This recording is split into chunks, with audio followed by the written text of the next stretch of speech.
ఏదైనా ఒక సరైన నిర్ణయం తీసుకోవాలంటే, ఏదైనా సరైన మార్గంలో వెళ్ళాలి అని అంటే వాక్యములో ఉన్న హోలిస్టిక్ లేకపోతే సమగ్రమైన అవగాహన తెచ్చుకుంటే అది నియమం. ఉదాహరణకు పెళ్లి చేసుకోవాలనుకుంటున్నాం. ఈ పరిస్థితుల్లో చాలా మంది స్ట్రగుల్ అవుతుంటారు. నేను ఎవరిని చేసుకోవాలి, ఎలా చేసుకోవాలి? మనం వెనకటికి నాలంటాడు ఒకడు 2 సంబంధాలు వచ్చాడు దగ్గరికి. ఒక ఆమె పేరు మరసమ్మ, ఇంకొక ఆమె పేరు కృపమ్మ. చేస్తున్నాను, ప్రభువా వీరిద్దరిలో నేను ఎవరిని చేసుకోవాలి? బైబిల్ ముందు పెట్టుకుని హల్లెలూయా అని చెప్పి బైబిల్ తీశాను. తీయంగానే నా కృప నీకు చాలును అని వచ్చింది. నేను ఎవరిని చేసుకుంటా? ఇది దేవుని చిత్తం తెలుసుకోవటం కాదు. అలా దేవుడు మాట్లాడతాడు అని అనుకుంటే మనము దేవుడిని ఒక డబ్బాలో పెట్టిన వాళ్ళం అవుతాం. అలా కాదు. కృపమ్మ ఉంది, మరసమ్మ ఉంది. ఇద్దరు ముందు ఆడపిల్లలు అయి ఉండాలి.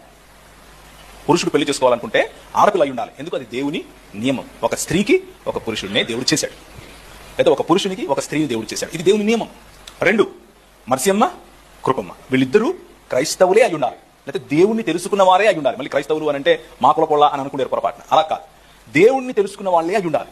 ఎందుకు అని అంటే చీకటితో వెలుగుకు సంబంధం ఉండదు. ఈ 2 నియమాలు. ఈ రెండింటి తర్వాత, ఈ 2 ఫుల్ఫిల్ అయిపోయిన తర్వాత వచ్చేవన్నీ ప్రిఫరెన్సెస్.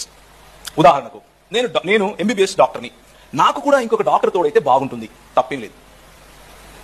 నేను ఒక టీచర్ని, కానీ నా భర్త నాలాగా టీచర్ కాకుండా ఇంజనీర్ అయితే గనక నేను పిల్లల్ని చూసుకుంటాను, ఆయన సమాజానికి ఉపయోగపడతాడు, తప్పలేదు. ఇవన్నీ ప్రిఫరెన్సెస్, మీ ఆలోచనలు.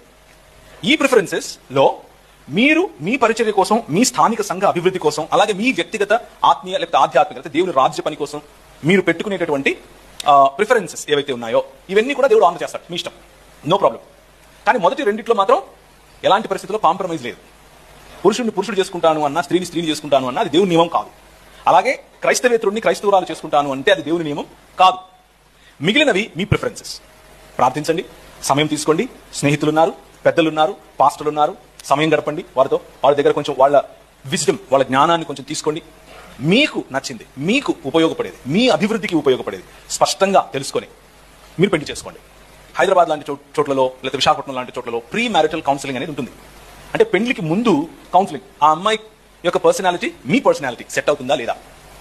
ఒక తెలిసిన వాళ్ళు పెద్దలు కూర్చుని ఇద్దరితో మాట్లాడినప్పుడు కొన్ని విషయాలు బయటకు వస్తాయి, వాటిని అర్థం చేసుకోవచ్చు.